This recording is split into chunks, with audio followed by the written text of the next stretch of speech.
Today I'm going to share with you a quick and easy tip for mounting a stamp set that uses a punch with multiple images. First I'm going to punch my scrap piece of cardstock using the punch, and what that does is give me this image of how the stamps are going to lay. And so instead of having 4 different stamps mounted, I can simply take this mask and set it down, take my stamps, lay them upside down inside of the punched image,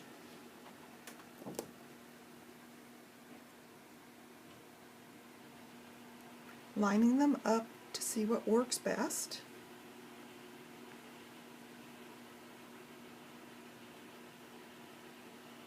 They are a bit sticky on your fingers, so you'll have to work with that, trying not to get them to shift and move while you lay them in. There we go. Now I can move my stamps that are individual aside, and I can pick this up, and what that does is allow it to settle into your negative space. And then I can simply bring my stamp block over and place it on top, and I've got the stamps mounted exactly where I want them.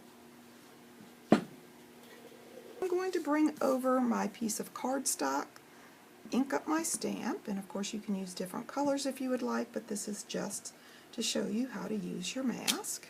Stamp, bring your punch in, line it up,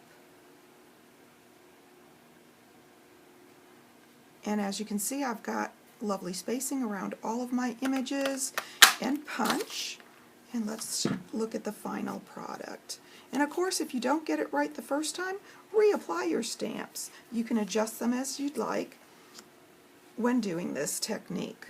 So there you go, a quick and easy way to line up your stamps all on one block using the Woolly Friends and the coordinating punch.